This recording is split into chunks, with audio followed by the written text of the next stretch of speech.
You know, AutoZone is great at helping their customers. True. From free battery charging to loan a tool, they help people get in the zone. I was thinking, what if they also helped us send 4 listeners to the ESPYs? Greeny, that's exactly what they're doing. It's the Mike and Mike experience at the ESPYs presented by AutoZone. Folks just have to listen and watch us from April 20th through May 15th.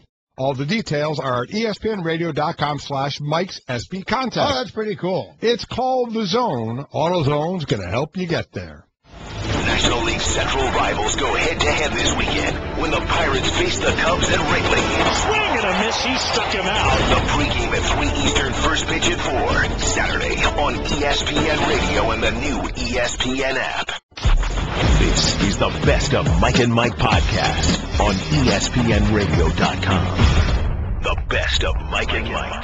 Hi, it's Greeny. Thank you for checking out the Best of Mike and Mike podcast. What a jam-packed Monday we had, including the answer to the question, how will you remember the biggest weekend in sports? Great analysis on the fight from Teddy Atlas and Stephen A., who also talked plenty of hoops. And we recap the draft with Mel and McShay in studio for an hour. The Best of Mike and Mike. Oh, yeah, let's go. Back and better than ever. Mike and Mike. ESPN Radio live on your TV on ESPN2. Presented by Progressive Insurance. All our guests today, and there'll be a bunch of them on the Subway Fresh Take Hotline. Got to get Jamel in here, make sure she's okay after being twerked by Gronk.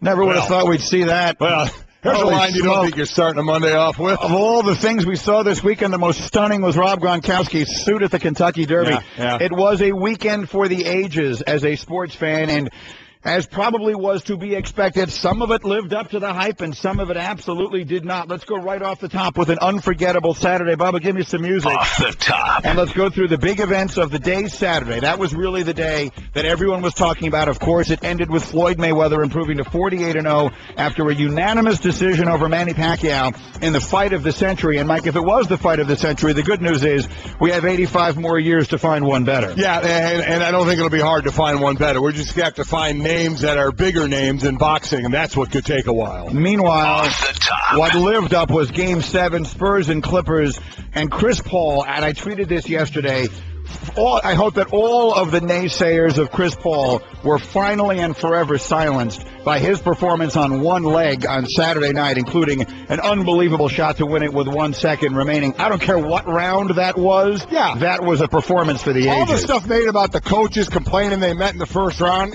so what? You know what? It's the way the ball fell, okay? Don't lose to the Pelicans on the last game like San Antonio did. You're not in that situation, but who cares? First round championship, it would be great. That was a great first round matchup, and Chris Paul was just fantastic off the injured hamstring. The Elias Sports Bureau tells us his bucket with 1 second remaining is the latest Game 7 game-winning field goal in the history of the NBA. Off the top. Meanwhile, trainer Bob Baffert becomes the 4th trainer to win 4 Kentucky Derbies with American Pharoah, so let the entertainment, the interest in this thing begin. We go to the Preakness. It was a sensational race. If you like horse racing, that was a good one with those 3 horses coming down the stretch. Yeah, it was, and you certainly have in Victor Espinoza, the jockey who rode California Chrome last year to trying to get to the Triple Crown. So a good jockey on American Pharoah as well. I enjoyed the race. I tell you, the timing was perfect. The draft ended, and 15 minutes later,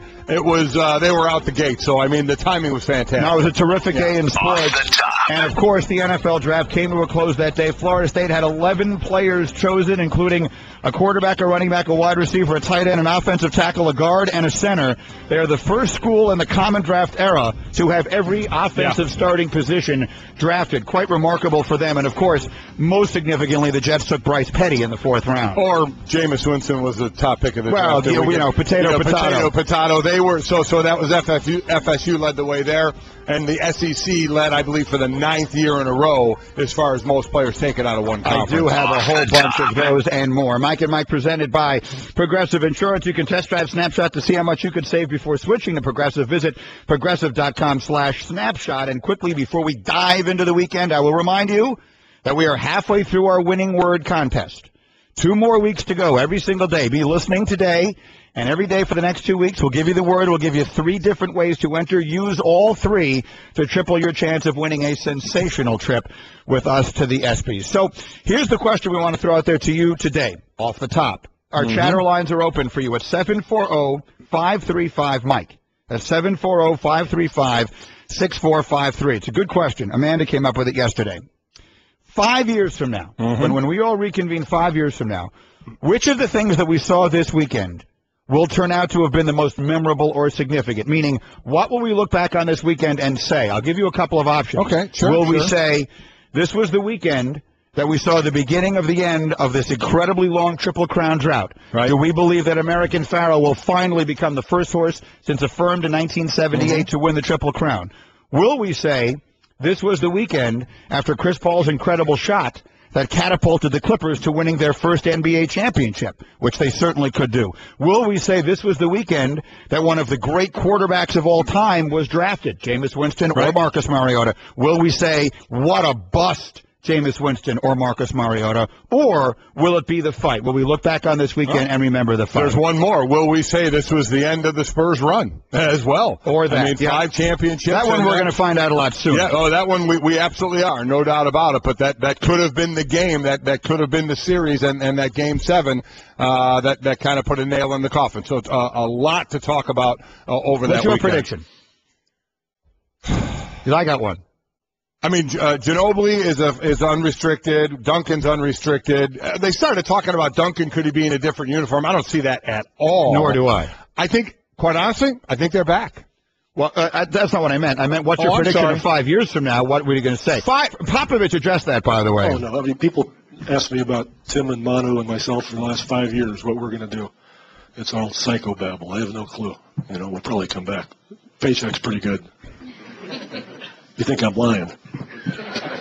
Leave it to Popovich to be at his funniest after a loss that might end their run. I believe, if I have to make a prediction right now, because I'm really not certain on what's going to happen with either quarterback. Right. I certainly don't think the fight was anywhere near memorable enough to eclipse everything else, and I don't think the Clippers are going to win the championship. If I had to pick one, I'd say I think American Pharoah is going to finally do it. I know we've seen it for years to come. That's a good horse. I watched the race. I thought it was a terrific race. They're all three of those horses that went down the stretch, from what I understand, are all going to the Preakness. Is it a lock? It certainly isn't. No. We've seen other horses that felt like a lot more of a lock, Big Brown a couple of years ago and others. But if I had to pick one that I think of those is the likely, call it a gut feeling, and my gut is always wrong. Yeah. If I have to pick one right now, I'll put my money on American Pharoah. We'll get to see a lot of Bob Baffert then and his kids. Sure. How about the 10-year-old? Yeah, I know, jumping up and down. That was phenomenal. It was very, very cool. Give me a pick. Give me yours before we get to the fight. Which of the five? And we're going to throw again. 740-535-MIKE. 740-535-6453. What will this weekend be most remembered for? I say the beginning of the Triple Crown. I'm going to say 5 years from now, the player we talk about from this draft will not be either quarterback. Who are you going to say? Bryce Petty? No, it's not going to be a quarterback at all. Oh, how about that? Sorry. Okay, Leonard Williams. So no, could maybe Amari Cooper could be, but it's not going to be. He's not on the Jets, Mike. I know that. Okay. This isn't sure. Jet-centric question. No, well, this is a potato. Go ahead. Oh, my God. I'm giddy from the Jets draft. Yeah, I know you are. What are you saying? I don't know if I'm Todd Gurley.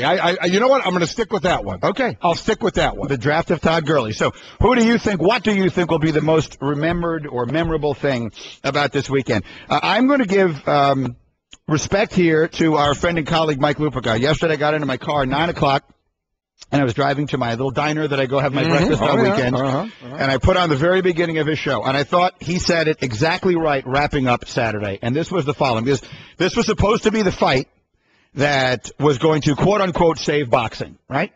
Which is to say, lots of people watch that fight. Hope, our makeup artist, who's never seen a fight in her entire life and doesn't even know what one looks like, said she watched the fight. Right. So this was going to be boxing's chance with all these casual fans.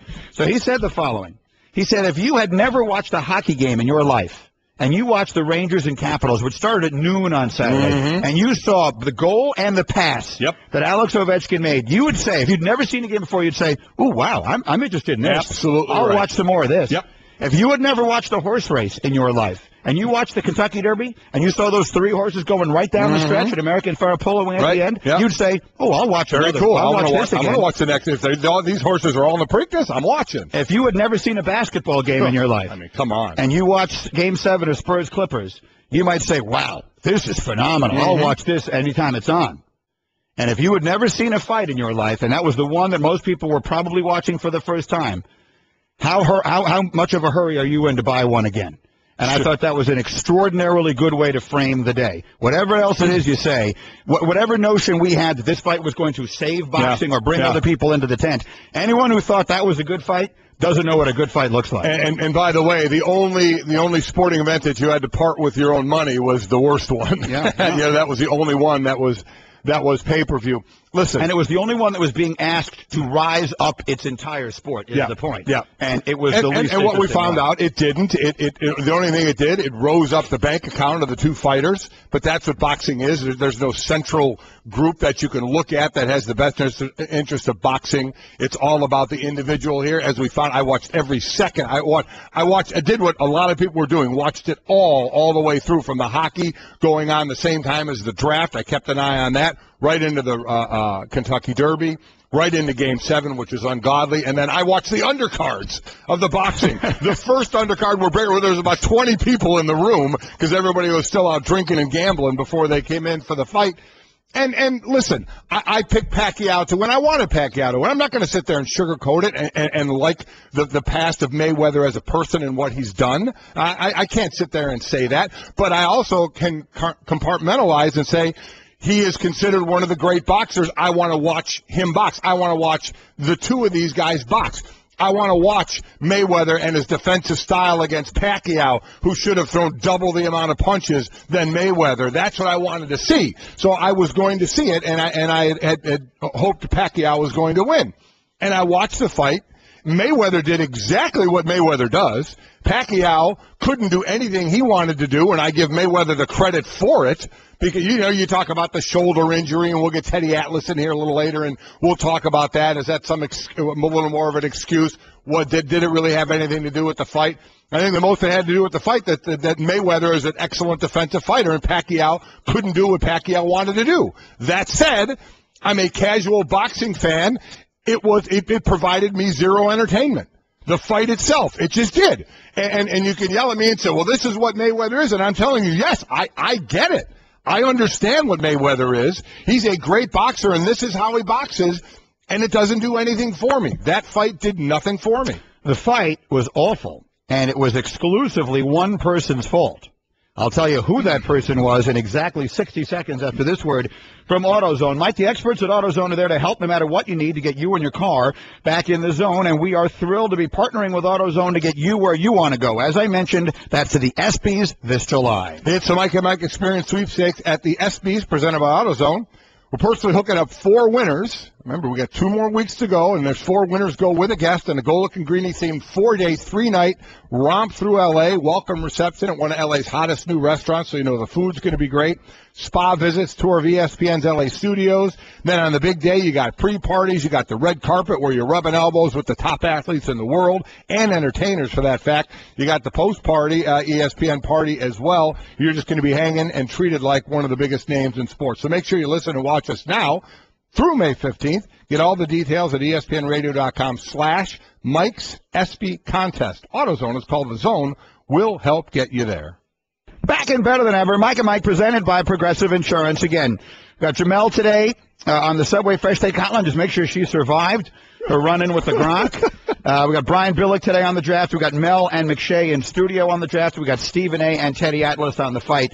And I'll just tell you right off the top, my opinion of the fight was that it was awful, and that there's one person to blame for it, and that person was not Floyd Mayweather. No, not at all. If you were expecting Floyd Mayweather to go in there throwing haymakers like he's Drago, then you've never seen him fight before. Right. And I don't claim to be Teddy Atlas, but I've seen Floyd Mayweather fight. Yeah. The person to blame for the fight being as insanely boring is Manny Pacquiao. Manny Pacquiao went in there with no intention of fighting. And if his shoulder was really so bad, which comes out afterwards, then they absolutely should have postponed the fight. Manny Pacquiao went in there smiling because he was the guy who went in there saying, I'm going to get myself $100 million. I'm just not going to get myself hurt. And the idea that Mayweather should have abandoned what he does to put on a show for all the people who bought the money is, in my opinion, ridiculous. Oh, I agree with that. Mayweather's first, last, and only job out there is to win. He's trying to win. He's trying to get the 48-0. Listen, I'm no fan of the man for all the same reasons you just described. But his job is to win. And there was only one way he was going to lose that fight, and that was to go running in there looking for a knockout and get caught with a left hand. I don't think anybody was expecting that. Well, I've heard some criticism of him for not making it a better show. Well, then those who just don't understand the way he fights. I agree with you. Exactly. Or saying, see, here's the criticism, that he should have abandoned the way he fought. Ridiculous. In order to make it a worthwhile show, because this was the fight to save boxing. His job's to win the fight. His job isn't to knock out Pacquiao. His job is to win the fight, and that's the way he fights. And Pacquiao, you can say he didn't want to fight. I'm not going to go. Listen, we know the sport can be very interesting. I'm not going to go as far as saying the guy didn't want to fight at all. I'm going to give Mayweather a lot of credit. We know Mayweather is a defensive fighter, and he stopped Pacquiao from doing a lot of the things Pacquiao wanted to do. Now, did the shoulder, was that a problem? Pacquiao was part of it. He was happy to be involved in that and all that came with it and what it could do for him as he's ending his career as well. And we know he's a politician in the Philippines as well. Possibly that all comes into play. I'm certainly not going to go all that way and say Pacquiao didn't want to fight at all, because I want to give some credit to Mayweather. There's a reason he's undefeated with the style that he has, and that's defensive style, that's accurate punches, and that's hugging a guy and not letting a guy get on the inside of him. He did his thing. And he took Pacquiao. Again, I was waiting for Pacquiao to double him in punches. Mayweather actually threw more punches. Right. I think you're making my point for me. No. But that doesn't mean that Pacquiao didn't want to fight. That doesn't mean it at all. There's another person in the ring. But what did everybody say? That you can't come straight at Pacquiao. We heard like 9 different people said that on our show last week. You got to come in the side door. Teddy Atlas kept saying, come in the side door. Feign going in the front door and then knock on the side door. He never did any of that. Well, if that was his shoulder, if he's trying to get an anti-inflammatory shot right before the fight because his shoulder is so bad, then he owes it to the people, the 3 million or whatever it was, might turn out to have been 4 million people who spent $100 on the fight to have postponed it if he wasn't able to fight. If the shoulder was part of that reason, then so be it. Then that's what we talk about, and that's it, if that took his style away.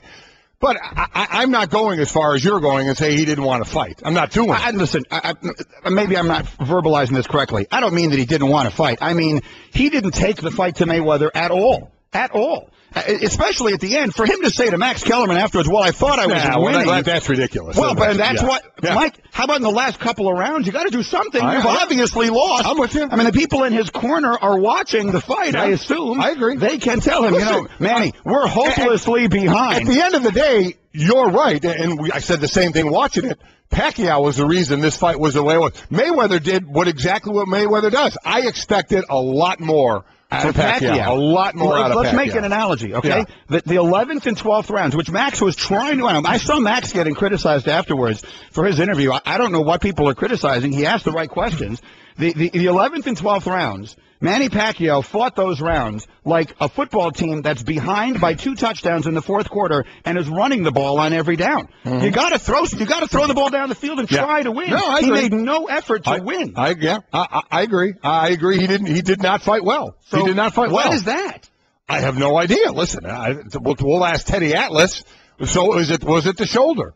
That's the only thing I can think. I mean, he's a champion. He has been a great fighter over the course of time. I'm not a person who can sit here and say, well, he just took the check and went home. I mean, are we to think a guy that's fought this much, a guy that's been a champion, is all of a sudden not going to try and mix it up and is afraid? I'm not saying afraid. I don't know. I'm saying at some point I think he just realized I can't beat this guy. Yeah. And so I'm just going to stand here and wait until this thing ends and collect my $100 million. Throw a punch. I think there was a ton of frustration on his part. A ton of frustration that he couldn't do the things that he wanted to do. What did you make of him afterwards saying, well, I thought I was winning? I thought that was ridiculous. Obviously, I didn't believe it. And even if he thinks it, let's even say that the mentality of the fighter is such that in his own mind he thinks it. He's got Freddie Roach in his corner, who's an iconic figure in the sport. There's no one in his corner that's saying, hey, you're ahead. You're ahead, just hang on till the end. Yeah. Go out there and do something. He fought the 11th and 12th rounds like they were the first and second rounds. That was an extraordinary disappointment. Oh, it was. I thought. And again, I don't blame Mayweather for it at all. The disappointing side was Pacquiao, whether it was the shoulder, whether it was his frustration that he couldn't get in on Mayweather, whether it was Mayweather's defense that frustrated him. Either way, it did nothing for this. I didn't think it was going to do anything for the sport of boxing anyway, quite honestly, because it's about individuals. Because if this was one of the great fights, it was these two guys. It's not like you pick two other guys and say, we're now going to put this on pay-per-view. Everybody watch. I don't think that was going to happen. The reaction that I've seen to the fight demonstrates how little boxing people have watched. Because I've seen some people say that was a pretty good fight. Yeah. And I would say if you thought that was a pretty good fight, you haven't seen a really good fight. I agree with that. A really good fight is when two people leave their hearts in the ring. Yeah, and the other side of that is anybody that expected Mayweather to come out and put on a show for your benefit because you spent $100, that's just wrong. In my opinion, you're wrong to think that way. Mayweather goes in the ring to fight the way Mayweather fights, and that's what he did. Yeah. Like the guy, dislike the guy. I'm just talking about boxing right now. What you saw is exactly the way he fights. Yeah, and the way he wins. Yep. He always wins, and he's great at it. Yes, no one's saying no. But we've seen people mix it up with him. We've seen people make him work. We've seen people make him sweat. Again, I think it was the expectation that you finally got this fight together, and then how much during the week are we reading the CompuBox stats of the number of punches thrown and landed, and that Pacquiao throws so many more punches. That's what we were all waiting for. Every round that started, I was waiting for him to start doubling up the punches, and we saw it every now and then. He'd win a round, and then the next round he wouldn't do anything. And he'd lose a couple of rounds, and he'd win a round. You'd see him get to some flurries in there and be active, and then all of a sudden for the next couple of rounds he's not. There just wasn't the consistency of it. You saw flashes of it, but certainly not on a consistent basis at all. All in all, I personally thought it was a tremendous disappointment. Oh, me too, without question. The best of Mike and Mike. Mike and Mike. Guys, when you buy your clothes at DXL, you look good. But you feel like a rock star. So if you want to look and feel like you'll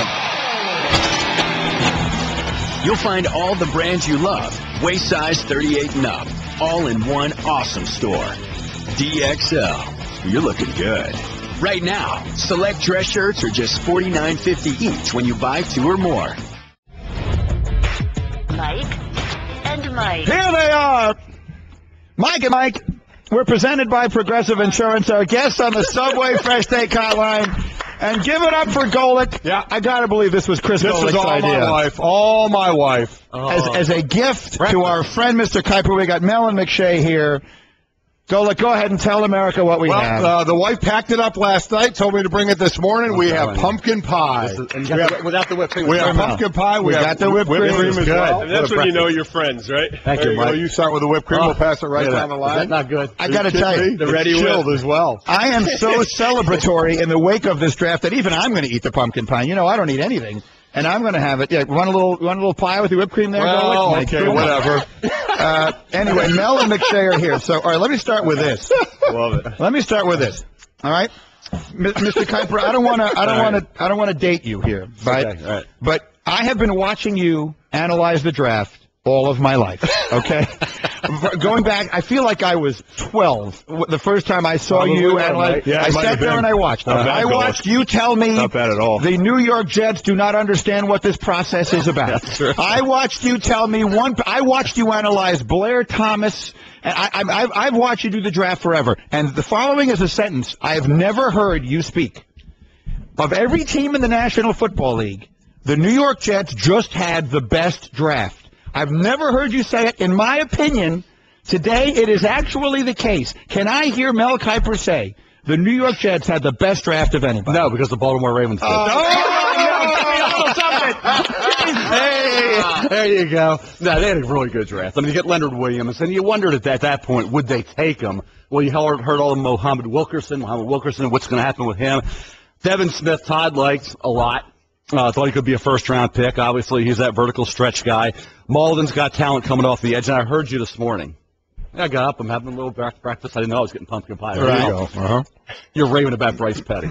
Yeah, I love the pick where they took him. Jackpot with Bryce Petty. Yeah. I think they could have. And I think the Jets, did what Buffalo maybe could have done, what other teams maybe should have done, and taken Petty in the 3rd round. But they get him in the 4th, and if Geno's not the guy, then you at least give your fans something to figure, hey, 2 years down the road, we can have Bryce Petty ready. Not this year, but the following year. Why not? It's not going to be a 5-year project here. So I think if Geno hits, great. If he doesn't, we know we got something. The Buffalo doesn't have that security blanket. They got 3 guys. If they don't hit, you figure they probably won't, then where are we going? And you got to get to Tom Brady. I mean, you've got to knock him around if you're going to win this division somehow, and that's the way to do it. And now you have Muhammad Wilkerson. You've got Leonard Williams comes in. You're deep in. You have a rotation. Sheldon Richardson. You've got Sheldon Richardson. Maybe the best of them all. Quentin Coples. Calvin Pace. I know he's aging, but still can rush off the edge. I think this makes it intriguing. And now you have corners that can cover up. Yes. And go make plays. So it's going to be fascinating. Obviously, the quarterback situation is the whole story. But at least you have a defense every single week can keep you in games. I am eating pie, my friend. Yeah, this is shocking, Brady. This is really That's how happy I am. Yeah. That's how happy I am. Todd Bowles, the new head coach of the Jets, had to be ecstatic what he has going on. Now you can talk about other things. So, Todd, let me go to this. Outside of the first two quarterbacks, where the other quarterbacks went, and we just talked about Bryce, but the Brett Hundleys of the world and the Garrett Grayson, I thought would be the third quarterback taken, was in New Orleans. Which is in the best position, do you think? Maybe Garrett Grayson, just because he's in a situation where no one's expecting him to play. He's going to be able to sit and watch one of the great ones in Drew Brees.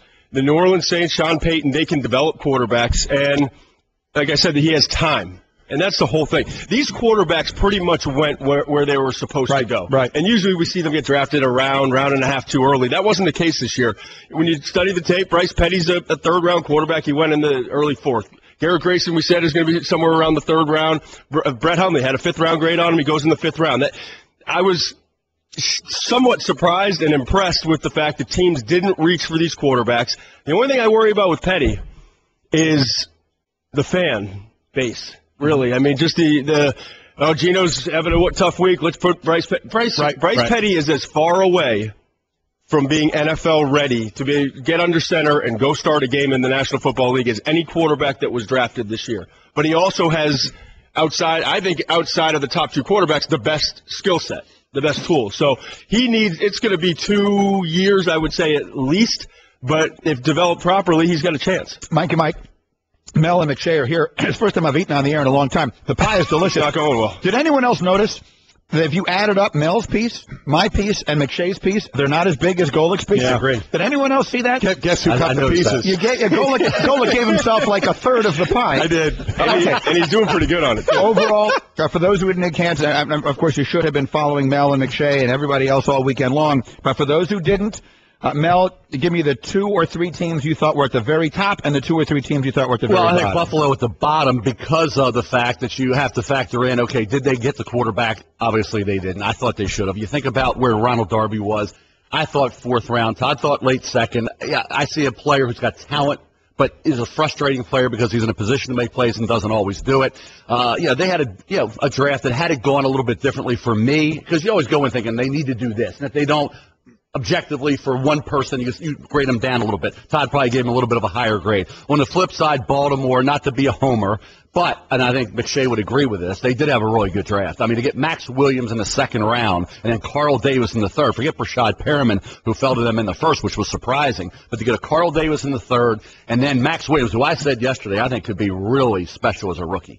They know how to get the tight end involved. Flacco always goes to the tight end. Owen Daniels came in. Look what he did. Look what Pitt had done. I tell you, he's going to get a dimension. He'll provide a dimension that Crockett Gilmore cannot, and he will be a huge addition to that Raven offense. I thought the Jacksonville Jaguars did a really good job. When you look at what they were able to do, they were looking for the Leo, the hybrid defensive end, outside linebacker in Gus Bradley's defensive scheme, and they got the best one in this draft in Dante Fowler Jr. out of Florida. I think they get a potential upgrade at running back in T.J. Yeldon. I thought, I'm with you. I like him. He didn't. I thought he was going to go further in college. Now, when you're splitting time at Bama, I get that. He was better early in his career than he was late. Exactly. But he's an intriguing He could wind up being a better pro than college player. Agreed, no question. Yeah. And then A.J. Cannon in the 3rd round, I think it was, the guard. It could be an upgrade at the guard position. They're starting to put more people around Blake Bortles. And obviously, you've got a huge mountain to climb in a division with Andrew Luck. But Bortles showed some promise last year. They've got the defense who was improved a year ago, and I think they keep doing a good job there. It's going to take a long time, but you have to tip your hat to the fact that they're making good decisions. Who's that guy that was? We know the draft is made a lot of times from that 3rd round on. So who was that later round guy that was picked for either you? Mel, I'll start with you, where you went, wow, that is unbelievable value for where this guy Well, just got there were taken? a lot of guys. I think a kid like on the top would say Grady Jarrett, defensive tackle Clemson. I'll go Trey McBride, wide receiver William & Mary in the 7th round. I mean, that's really low. Deron Brown from Northern Illinois in the 7th round to Kansas City. So a couple of receivers slid down a lot further than you would have thought they would. I thought when you look at a team, Tennessee, Dorial Green-Beckham, 2nd round. We talked about it, Todd. That's a little early. Marcus Mariota is going to be tied to him. But if you get Trey McBride and you coach him up, we forget Miles Austin went undrafted out of Monmouth. Trey McBride almost went undrafted, which would have been shocking to me. So for Marcus Mariota, now you think, well, it's all going to be Green Beckham. I think it could be McBride factoring in, and I think he was a steal in the 7th round. Todd, let me ask you about Dorial Green Beckham. Many are aware of the litany of off-the-field issues that have come up with him. But what I read to my surprise in your scouting report of him is that there were a variety of on-the-field questions. I guess I had gone into this thinking, well, he's a great talent, but obviously enormous questions. He's raw about him off the field. You have questions on the field. No question. He's 6'5", 237 pounds, and everyone wants to just automatically anoint him Calvin Johnson. But, yeah, he ran a 4.49. He's not nearly as physical and strong. You watch the tape, and there's some times where he runs around and he's not even – he's kind of half speeding it, and he's not exploding out of breaks, and then he's allowing small 5'9", 5'10" corners to get into his pads and reroute him, and it's frustrating to watch. Now, the last 5 games of the 2013 season, which is the last time he played football, he did show improvement. And there were some balls that were just thrown up in the air, 50-50 balls. He goes up and gets it. There's obviously potential there. But there were other options at this pick. And for a guy that hasn't played football in a year and brings those character issues, I just don't know that you want to, like you said, Mel, tie these two together where now Marcus Mariota, his best young weapon, is going to be a player that hasn't played and has a lot of questions about him. That Green Bay getting Jake Ryan in the 4th round. A linebacker out of Michigan, had been hurt a couple of years ago, came back, had a big season, tested well, is versatile. And then you mentioned Jacksonville, Todd. Michael Bennett, Ohio State, 6th round. Yep. And Rashad Green, wide receiver out of Florida State, in the 5th round. Those were 2 bargains. How about the 3rd round, Mel? I thought the 3rd round was loaded. We were flying back and looking at that 3rd round. Jalen Strong, wide receiver for Arizona State. He could have gone higher, I had right? a late first, early second round grade. Best ball skills of any receiver in this class goes to Houston in the 3rd round at pick 70. Tyler Lockett, the wide receiver, goes to Seattle in the 3rd round, who I think is going to be explosive. He's a slot receiver, kick returner, can offer a lot. And then Duke Johnson. His father played there also, right? Yeah, father and uncle. And then Duke Johnson, the Miami running back, goes to Cleveland in the 3rd round. I like him. I do like Duke Johnson. So there were some explosive playmakers in that 3rd round. Then Trey Flowers is the ups and downs of the New England Patriots draft. We talked about it. Two of the best value picks in the draft. We're at 32 with Malcolm Brown out of Texas going to New England, and then at 101 in the 4th round, Trey Flowers from Arkansas, the defensive end. But there are some other picks that you just question. Can we just say one? Clive Walford as well in the 3rd round. The tight end from Miami, to get Walford and Cooper to give Carr a real good tight end and an outstanding wide receiver. Well, yeah. There's another sentence we haven't said in a long time.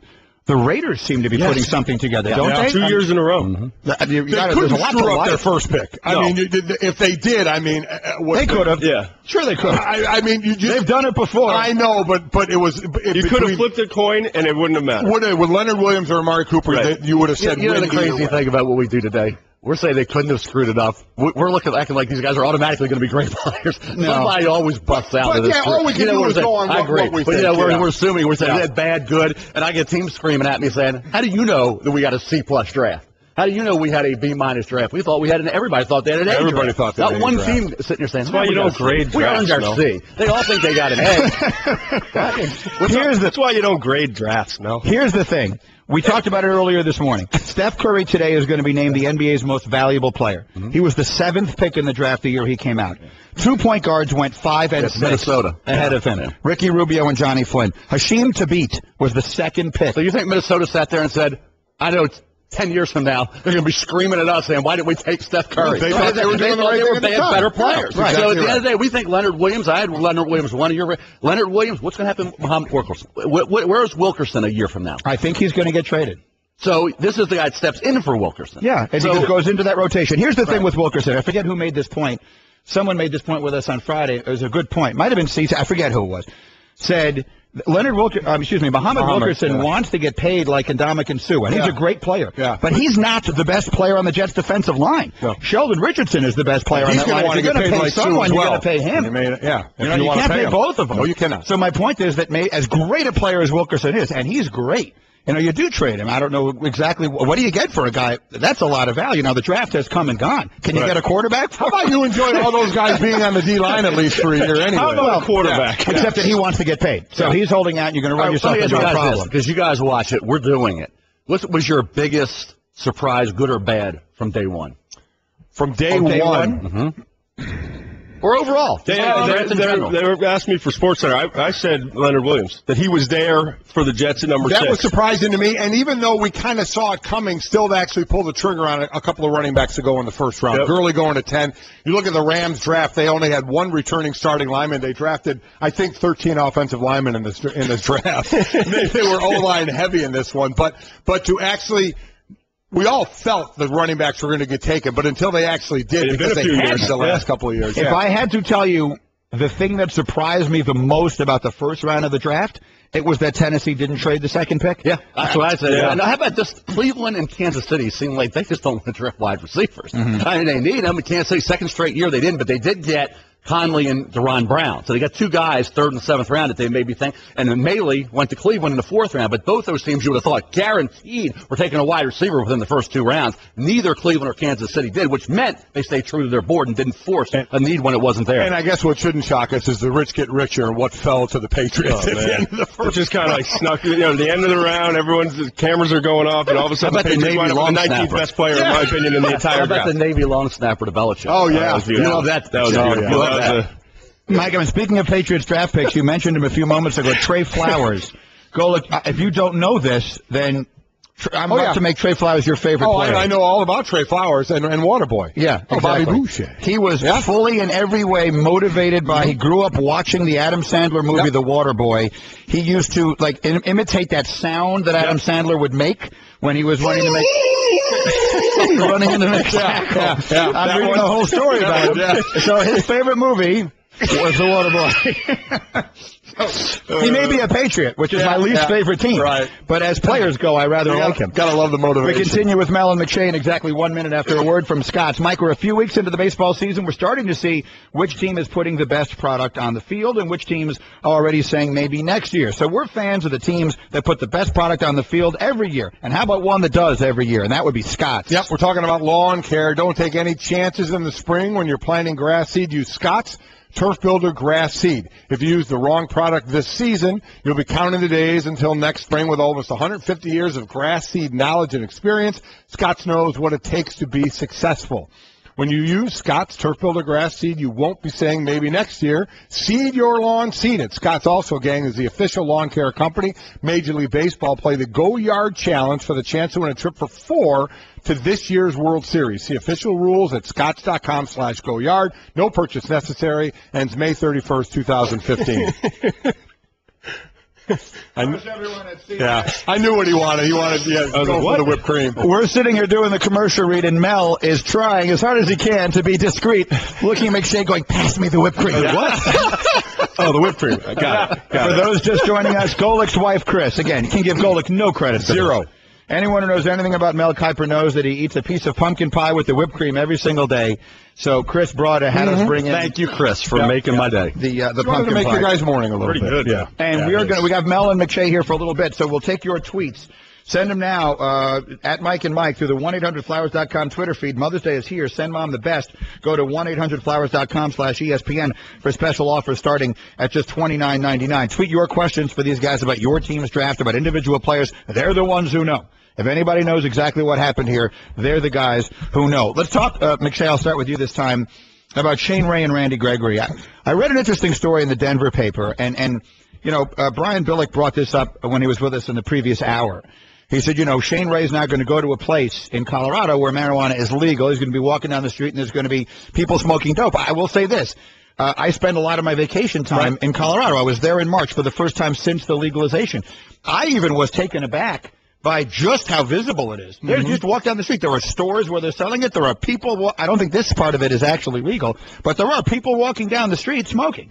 So, I mean, that is a factor in this. There was an interesting story that was written in a column in the Denver paper this weekend, Mike, saying the time has come for the National Football League to, I'm going to use the word decriminalize. It's not the right word. Right. To stop testing for marijuana. It's legal in a couple of states where there are NFL teams. It is the momentum is going in that direction. The NFL is choosing to test for it. They don't have to. Mm-hmm. There's no law that says they have to test for it. And with the number of players that we believe are using, that the logical next step for the National Football League is to cease testing for marijuana. Now, I'm not in any way suggesting these guys shouldn't have done, shouldn't have known better. But I am asking, do you believe the NFL should decriminalize marijuana? I think it's going that way. I know in college they've already dropped the penalty for it with how long a player is out for marijuana. I do think it's going to continue going that direction. So I do. But that doesn't take care of right now. But that's not what. But I'm asking just a separate question. I think without question it's going to go that way. Mel? I'll say this. When I go in Sports Center, we wear a sport coat, a tie, because that's what we need to wear. Right. We don't show up wearing a T-shirt. Now, when this show, you're casual because you're allowed to be casual. You have to adapt and adhere to rules and regulations. It's your business. Your employer tells you. Right. So if the NFL's saying it's not legal for us, we're going to penalize you, then you have to adhere to those rules. Just like Todd and I are going to walk over into the Sports Center with a sport coat on. I mean, you talk to so many players. I've talked to so many players in the league that smoke, and they manage it. They know when they're going to be tested, if they're going to be tested, and they know when to stop and how long it takes for it to get out of their system. And it's going to go that way, though, where it probably won't even be tested. I completely agree. And you know what? A big reason for using it is pain management. And all of these guys, the vast majority of these guys, are in a lot of pain. And it's probably better and less addictive. And if you do read some of the studies, it's probably better for you than the painkillers. So if that's, I'm not saying they're all using it for that. Right.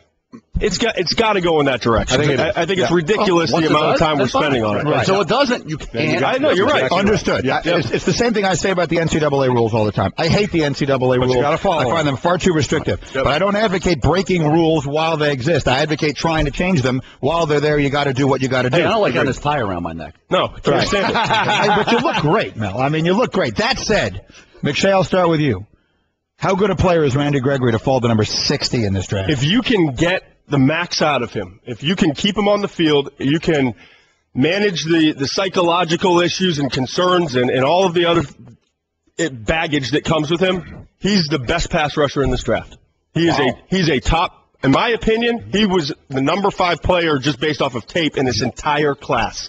He's as explosive an edge rusher, has the ability to bend the edge. He has more power than a lot of the guys who are 255, 265. Plays with much more power than Vic Beasley. And yes, there are times where you don't love him finishing, but he will set the edge and he will defend the run. So to me, he could be the steal of the draft, but it was a big risk. Well, going into the year, he was 3 on the big board, number 3. And the thing with him, and I said, remember the old quote that everybody said about players, they can either make your draft or break your heart. He can make their draft because he's a pass rusher. They need it. You don't know what you're going to get from Greg Hardy. They desperately need it. Saw it in the playoff game with Green Bay. They need somebody that can attack off the edge. And if he's maximizing his ability, he can be a 12-sack-a-year guy. And Jason Garrett's but if he falls by the wayside, then what's this draft going to bring to the Dallas Cowboys? Jason Garrett does a really good job, and I think underrated, we don't appreciate, of building that team. That team has been put together, and they all work together. And there are some players on that team that have some issues. Yeah. And Rob Marinelli's really good at it, too. I think that's a great spot for him. The best of Mike and Mike. Mike and Mike. By the way, while we were in a break here, Golick, you were gone. I watched Mel finish the pie. Yep. The pumpkin pie. For those just joining us, Golick's wife sent in a pumpkin pie for Mel, which he loves. And then just continue pouring whipped cream on the plate and eating the whipped cream pieless. Your point?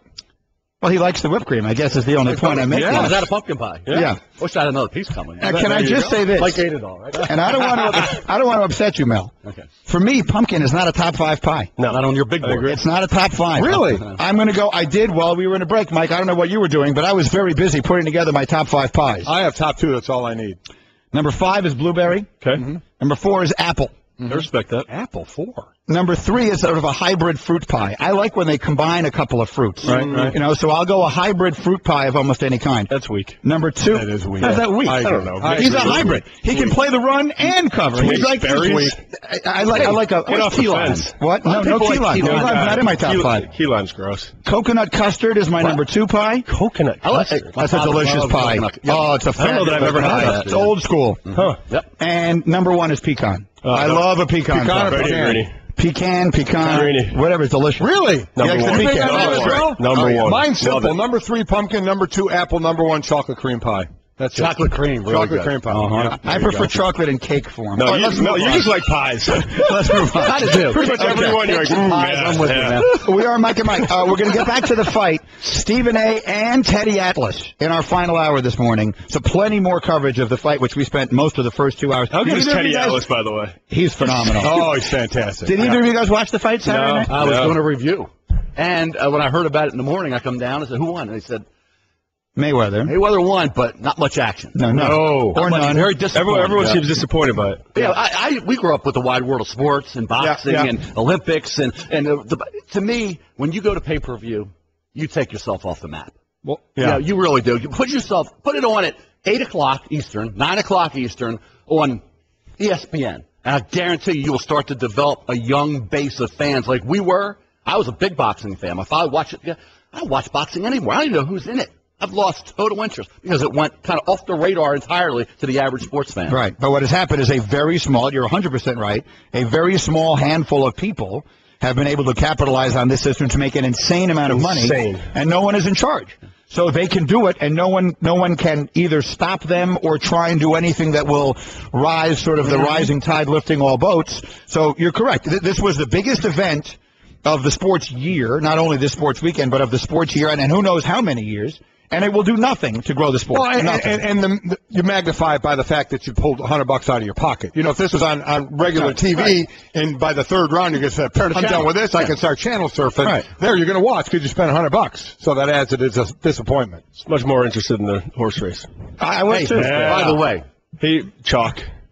I had American Pharaoh months ago was going to win the I had Triple firing Crown. line. I was the 9-1, and he came in second. Because I picked the so-called favorite at the end of the day. When You're supposed to pick who you think's going to win, right? Exactly. Yeah. So if the favorite wins, why shouldn't I pick them?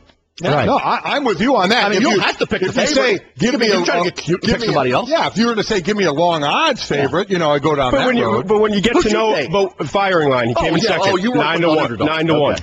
And when you get to know a guy and he picks the favorite in every race that you've ever talked about, you know, that gets a little old. How many races have we talked about? Every single Kentucky Derby since I met you. You've had the chalk in every single Kentucky Derby.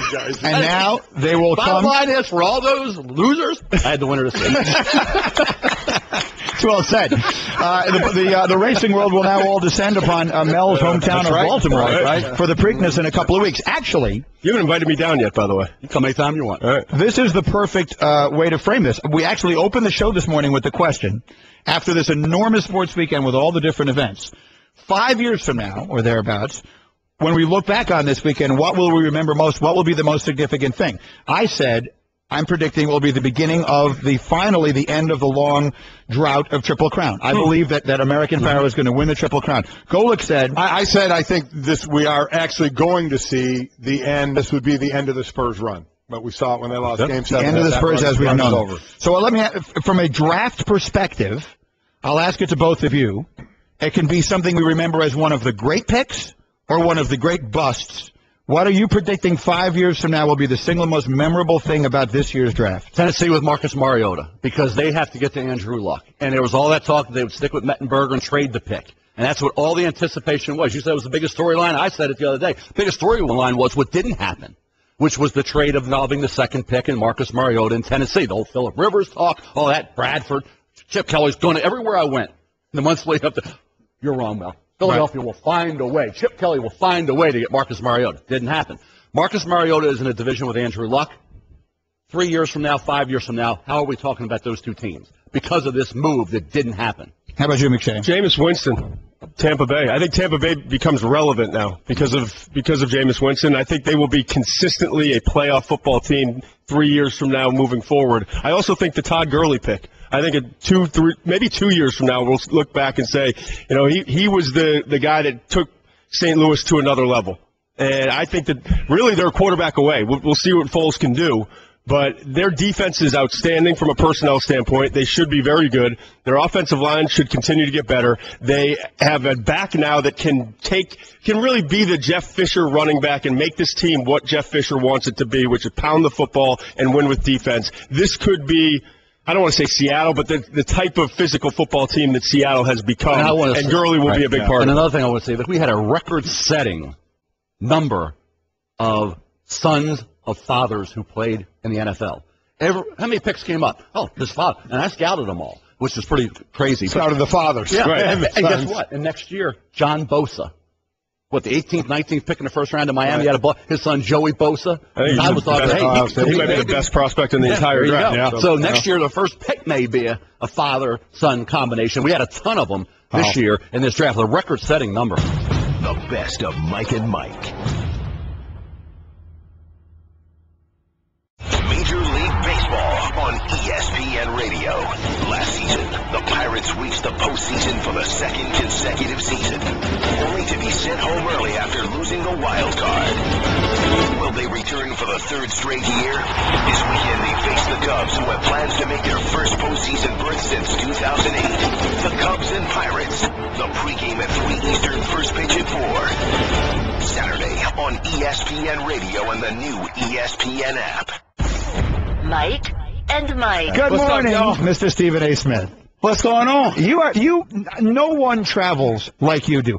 I mean, I turn on the TV, you're in another city, you're sitting next to me. I mean, you were on television in another city while you were sitting next to me. This is true. This is true. Well, listen, as much as we talk about people, it's good to be next to them and talk to them. I'm with you there. And all I know is I had to watch that fight from the blackjack table. That's all I know. Okay. Here was our take. If I could sum up Mike's and my take on the fight. We all saw your coverage over the weekend. For those who haven't heard, my basic feeling was the people who were disappointed in what we saw have one person to blame, and that person is not Floyd Mayweather. Mm-hmm. Manny Pacquiao did not come to win that fight. Mm-hmm. And I don't know if it is because, A, he's just too old and didn't have it anymore and was just there for the payday. Mm-hmm. B, the shoulder was more of a problem than they're letting on, and if so, they should have postponed the fight. Mm-hmm. Or C, he just became so frustrated early on with his inability to get anything done that for all intents and purposes he gave up. But the way he fought the last two rounds of that fight, Stephen A., was like a football team down 2 touchdowns in the fourth quarter taking a knee.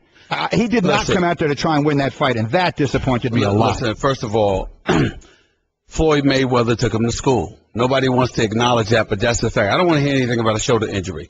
You missed 81% of your punches. Clearly, you were throwing enough punches. He threw almost 500 punches. He connected on less than 90. That's the reality. If your shoulder were hurting that bad, you wouldn't have thrown that many punches. Even though that was basically half of what he's thrown in other fights, the fact is that he was not connecting.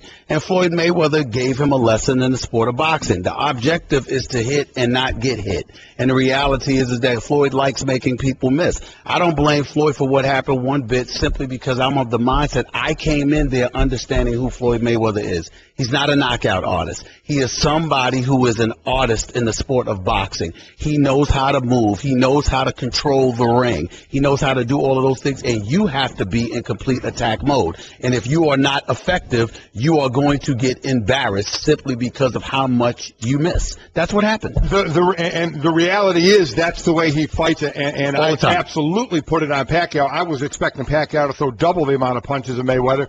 Pacquiao landed 19% of his punches. By the way, that's exactly the amount that normally people land on Mayweather. So it was right in line the way Mayweather fights. Mm-hmm. From a casual boxing, now I loved boxing, and I watched so much when it was more on TV with, the Hagler and the Hearns and the Sugar Ray and all the others, and then the heavyweights as well. While Mayweather, this is the way he fights. For me, as a casual fan of boxing, it doesn't entertain me. Mm-hmm. And it's not Mayweather's job to entertain me. It's Mayweather's job to step into the fight and ring and win, and that's what he does. All I say as a fan or a casual fan of boxing, there was really nothing about that fight for me to watch that was entertaining, even though I know that's the way Mayweather fights. Well, see, this is the thing. You're certainly entitled to feel that way. There were a lot of Mayweather fights. I felt that way. Yeah. You understand? There's nothing wrong with that. I'd prefer to see knockouts a lot of times, but I'm also a boxing lover from the perspective that I've watched Pernell Whitaker go up against Oscar De La Hoya and make Oscar De La Hoya miss a 6 or an 8 punch combination. I watched Pernell Whitaker go up against Julio Cesar Chavez, take him to school and then get robbed with that decision. I've seen these kind of things. When you look at the greatness of Ali, yes, Ali knocked people out, but what really made him great were two things: his mouth and his ability to go into the ring against menacing figures and somehow, some way outsmart them and make them look foolish as boxers up against him. These are the kind of things that Floyd Mayweather does, without the knockouts, of course, at least in recent memory. And that's what we're talking about here. So if you're talking about a welterweight, okay, we come from the days of a Roberto Duran, a Tommy Hitman Hearns, a Sugar Ray Leonard. Floyd believes he's better than all of those guys, okay, because he's unblemished, he's undefeated, etc. A lot of us would have preferred those guys because we've seen them knock people out. But in the end, when you get into the ring, and you get into the ring with somebody, they were bigger, the Canelo Alvarez's of the world, the Miguel Cotto's of the world. They couldn't touch him. They were begging him to go up against Pacquiao all of these years. Well, he's miniature, he's smaller, very, very fast, lightning quick. I had Bob Arum come on my radio show and tell me I was a promoter for Floyd for 10 and a half years. His footwork is slower. He's not the same, Stephen. I had Freddie Roach come on my show and literally bet me a pair of Tom Ford shoes. It wasn't me that bet. He threw the bet in my face. I want a new pair of Tom Ford shoes. I wear a size 8, Stephen A., and you're going to buy me a pair of shoes when Floyd Mayweather gets knocked out in the 9th round because Pacquiao is too fast, he's too aggressive, and there's nothing that Floyd is going to be able to do about it. So guess what sold the fight? What they were telling us Pacquiao was going to do to him that nobody could do. And then Floyd went in there and made him look ordinary. That, to me, is also boxing. It's not the greatest. It's not Mike Tyson. It's not Tommy Hitman Hearns. It's not even a Marvin Hagler. But it is boxing, and Floyd shows why he's the greatest of his era. It's real quick. It's a little like baseball is, while a double will do you just fine in a situation, you want to see a home run. Or this analogy that somebody gave me yesterday. It was a no-hitter. Well, guess what? You want a no-hitter from Nolan Ryan, Randy Johnson, Roger Clemens in his prime where they striking dudes out, or then you have some no-hitters where, you know what, somebody's just, bouncing out to shortstop, flying out to right field or whatever. It's a no-hitter, but it doesn't thrill you as much because guys aren't getting mowed down. That's Floyd Mayweather. Mike and Mike, Stephen A. is in our studio here. His perspective. We're presented by Progressive Insurance. Teddy Atlas will join us live in 20 minutes on the Subway Fresh Take Hotline, and we'll get his take as well. I don't disagree with anything that you're saying, and I'm not unwilling to give a huge percentage of the credit for this to Mayweather and his brilliance in the actual sweet science of boxing. I will say, however, I was very disappointed that Pacquiao was not more aggressive. Right. And that's why listen, to what degree he got frustrated by Mayweather, I can't say.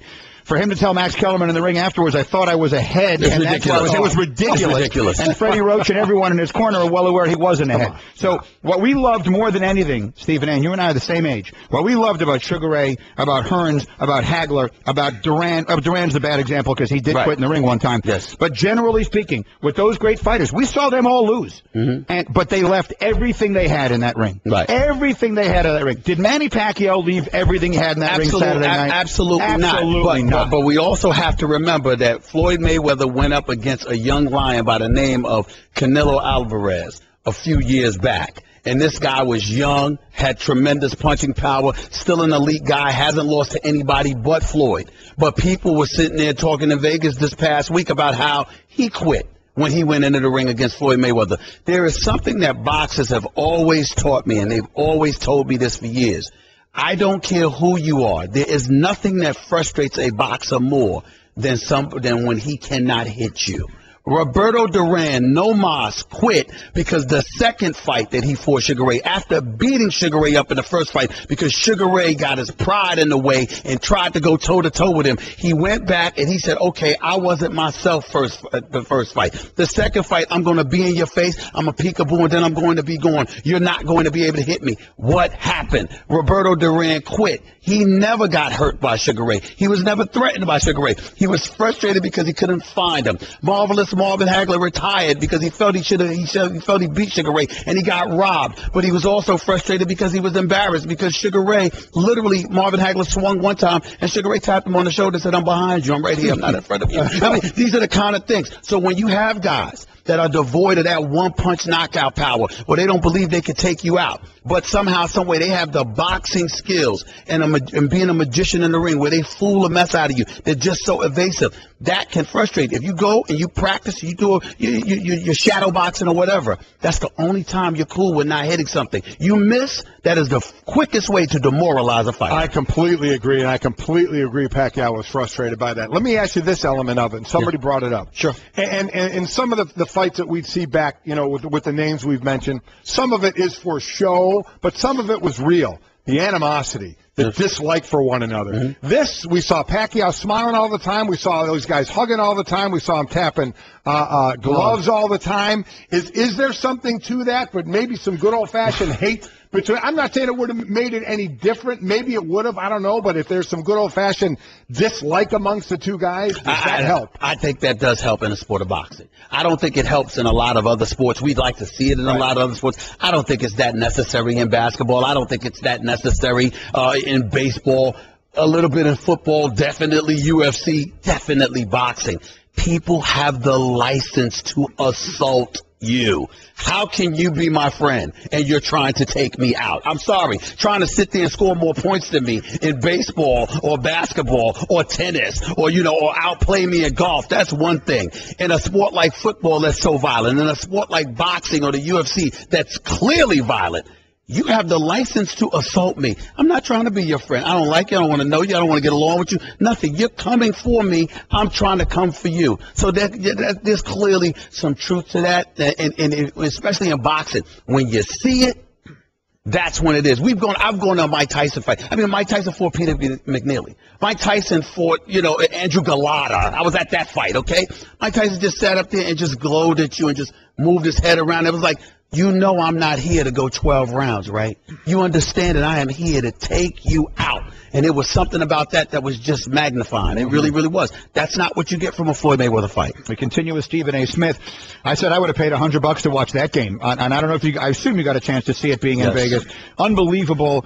And Chris Paul, who is a guy who has had his critics over the years. I've never fully understood the criticism, and I get that this was just the first round. But to me, that was a performance for the ages on the bad hamstring. What, if anything, have you heard about just how much that's going to be a factor in the next round of the playoffs? Well, Doc Rivers is incredibly concerned that he won't be available for Game 1. So is Chris Paul himself. It was a Herculean performance on his part pretty much throughout this series. They go where he takes them, and they understand that the chances of them beating the Houston Rockets in the semifinal series is slim to none if they don't have the services of Chris Paul. So he's questionable for tonight's game. Knowing him, he and I spoke, a few days ago, not since this injury. We haven't spoken since Saturday. But he's going to do everything that he can to try and play, knowing how he is. If I had to guess, I would say it's a less than 50-50 proposition that he plays tonight, because I think it's one of those situations where you want to preserve him and make sure he can go to the rest of the series, and you might have to sacrifice tonight's game just to give him a chance to be ready for the rest of the series. I'm not saying definitively. I'm not reporting anything here. I'm just saying that's my guess. I agree with you, knowing hamstring injuries and how aggravating and how much they can hang on. Just you want to get rid of it as much as possible before you get him back on the court, or it keeps reoccurring. The other side of that, one of the questions we've asked, and we'll ask this of you, but this is one of the responses I gave. 5 years from now, if we look back on all of Saturday's events, which from those events will you look back on and say this was the start of it? One of my answers was that even if Duncan and Ginobili come back, that this may have been the end of that run. Even if those guys come back, could they be a strong contender for an NBA championship anymore? Do you think we've seen the end of that on Saturday? I don't think we've seen the end of it, because I think the Spurs have proven themselves to be a first-class organization that can implement pieces we haven't even heard of to keep them relevant. The sad part for the San Antonio Spurs is that they went to a Game 7 in the first round of the Western Conference playoffs against one of the better teams in the NBA, one of the top 4 teams in the NBA, and they went down to the wire, and a 39-year-old by the name of Tim Duncan was their best player. Manu Ginobili at times has looked a bit done. Tony Parker was just not healthy. If you retain Kawhi Leonard, you retain a Patty Mills, obviously. You still have him, a Marco Bellinelli, and all of those guys. You just need pieces to fit in order for them to be a competitive where Popovich doesn't have to play them 40 minutes a night or 35 minutes a night. They're a piece or two away from contending. I'm saying I consider them contenders now, but from actually winning again. I wouldn't count the Spurs out by a long shot. Well, I got a piece for you. I mean, I keep hearing LaMarcus Aldridge is interested in going there. If LaMarcus Aldridge goes to the San Antonio Spurs, chances are they'll win the championship next year. And I've heard San Antonio and Dallas as the two likeliest places. Is that? Well, I'm hearing that as well. But again, he's going to have his options. Just a couple of months ago, he was swearing up and down that he had no desire to leave Portland. I don't believe that. I'll see it when I believe it. Damian Lillard. I think that they're seeing these guys. They're looking at the market. Of course, you got a billionaire in Paul Allen. You're going to get your money. But I think these guys are looking at their marketability and gauging whether or not a better scenario could exist elsewhere. All right, and finally, Steph Curry, according to all reporting, will be named the league MVP today. My vote. You have a vote? No, not this year. Not this year because but you would have voted for it. Right, yes. So would I. We think it's the right choice. As I said earlier, if James Harden gotten the award, I wouldn't have thought it was a travesty, but to me, it's the right choice for Steph Curry to win the MVP. Who do you like in the Cleveland-Chicago series? I'm going with Cleveland. I don't like the fact that Love is out. Certainly don't like the fact that J.R. Smith, who I like, was idiotic in getting himself suspended for 2 games. He's lucky it wasn't longer. But in the end, they have LeBron. And even though I like how Derrick Rose is looking in terms of health, he's not 100%. Chicago is loaded. They were my preseason pick to come out of the East this year. I thought the Cavs were a year away, but they did acquire Timothy Mozgov with a perimeter defender in Iman Shumpert and another shooter in J.R. Smith to go with Kevin Love. Kevin Love's a big loss, so he makes it very, very interesting. But I still think with LeBron and Kyrie, you still have an edge in this series because you have home court advantage. I could see it go in 7 games, but I could also see LeBron pulling it out in a game 7 because he's LeBron. Stephen A. Smith getting ready to go again in 40 minutes right here on ESPN2. First Take, they'll be talking about the fight and the hoops and much more. Do not miss the top of First Take. I got a surprise for y'all. Yeah. I promise you, America. I promise you. Some people may love it. Some people may hate it. I will love it.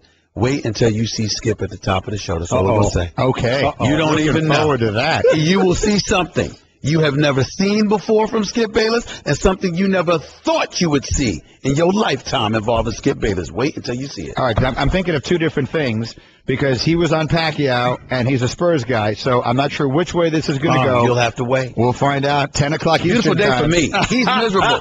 He's miserable, so that makes it even better for me. Certainly a lot better than when you were coming out wearing the Dallas uniform. How about that? On my birthday. I know. On my birthday. Little payback. Yes, big payback. The best of Mike and Mike.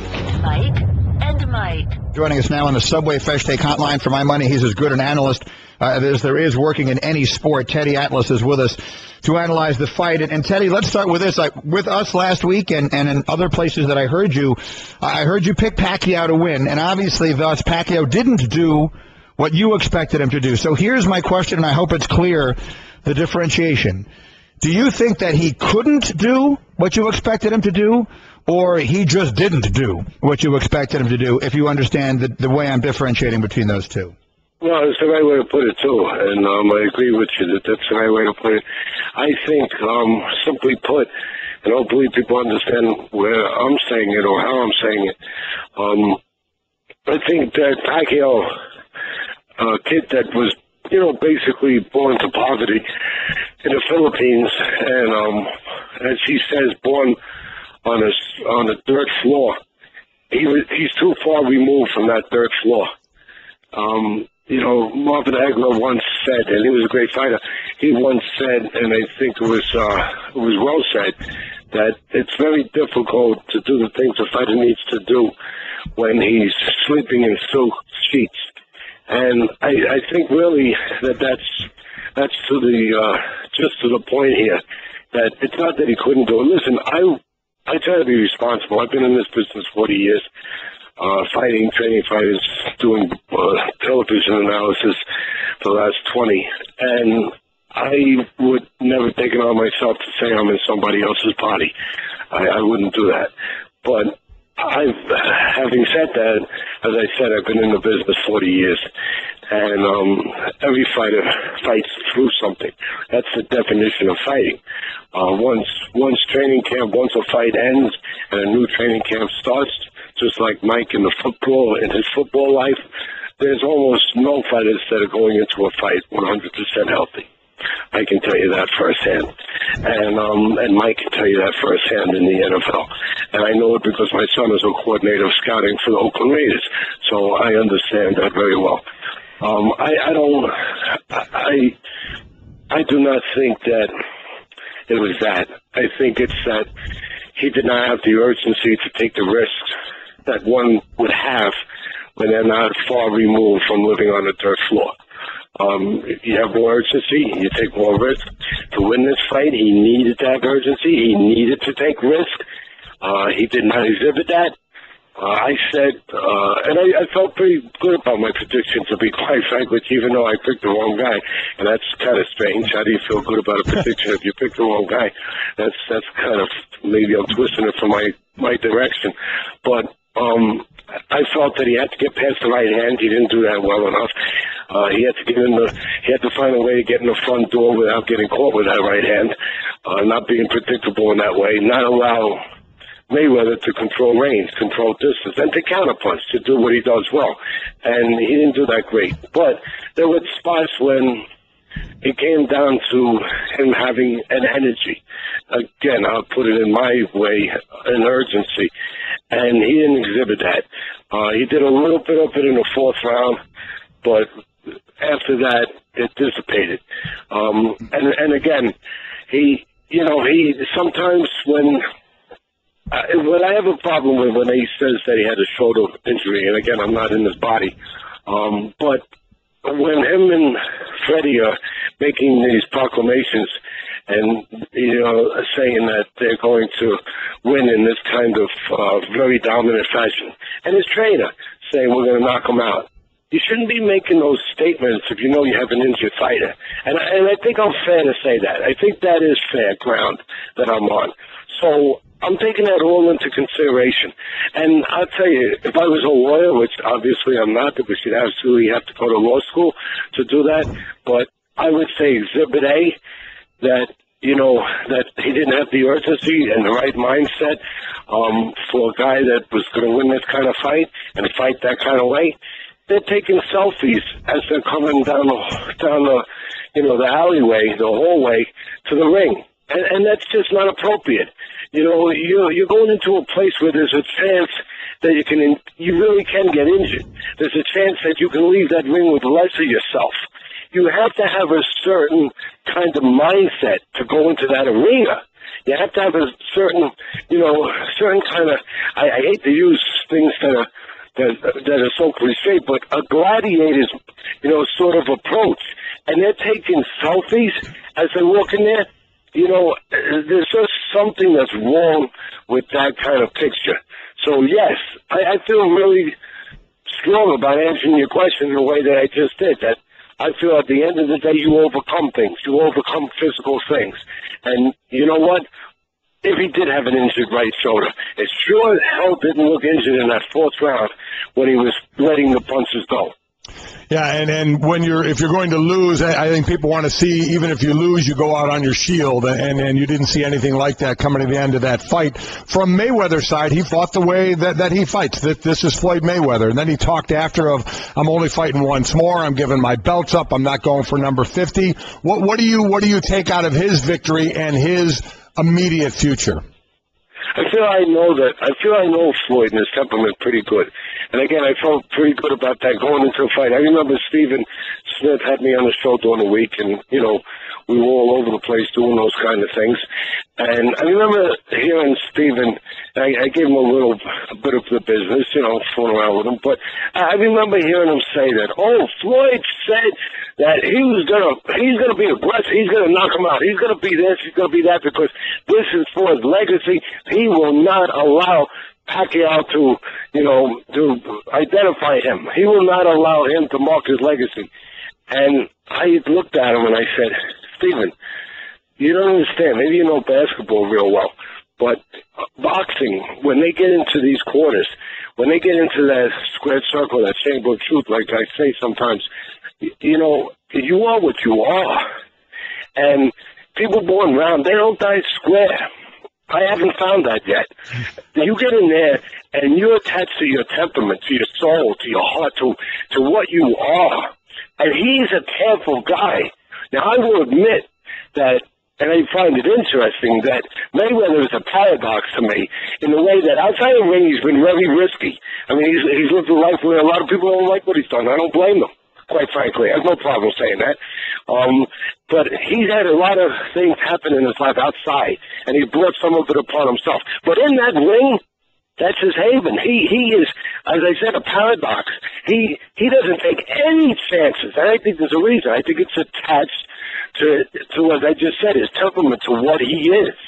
That he doesn't want to screw things up in that ring. He screwed things up outside enough. In that ring, I'm not screwing nothing up. I don't care who you are, what you say to me. I don't care how much money you're giving me. It doesn't matter. I'm going to be careful. I'm going to do it my way.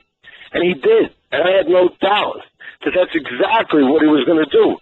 He was going to be a very careful guy.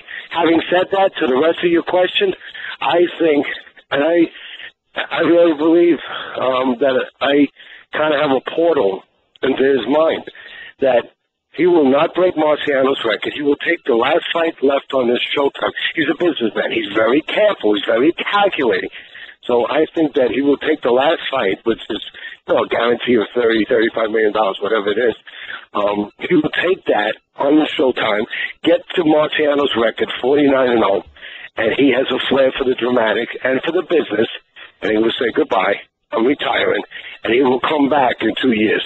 He will come back in 1 or 2 years where he's big again, where once again, where he's removed a little bit from this fight, where people were not satisfied, and I don't blame them for the money that they were asked to pay for this fight, and the anticipation that they were asked to deal with for this fight. He will wait maybe a year, maybe 2 years, and come back and have another mega fight. Wow. Huh. That would be something else. That would be. And what a projection there from Teddy Atlas. And, Teddy, you were just so good these last couple of weeks. It was so much fun talking with you and watching and listening and learning. So take a little time, relax, and we'll see you again soon. Thanks, Teddy. My pleasure, guys. This has been the best of Mike and Mike on ESPN Radio Pod Center. To hear more from Mike and Mike, log on to ESPNRadio.com and become an ESPN Radio Insider. The best of Mike and Mike.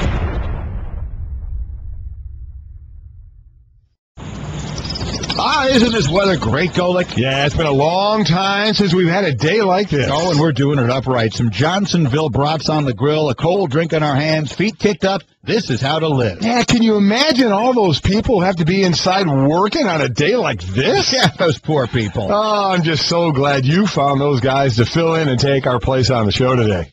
Wait, what?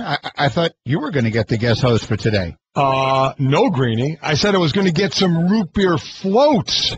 Well, then who's doing our show right now? Well, that's not good. We better get back to the studio. But, Golick, the brats are ready. Oh, man, Johnsonville brats, all that full, juicy flavor that comes from only premium cuts of pork. We could probably enjoy a couple of these before we head back, right? I don't see why not. That static seems to be doing okay, and it's certainly not going anywhere. Then neither are we. Pass me one of those Johnsonville brats. Johnsonville, served with pride since 1945. Find delicious recipes for the grill at johnsonville.com. Two of baseball's best go head-to-head in interleague action when the Tigers head to St. Louis to face the Cardinals. That one is gone.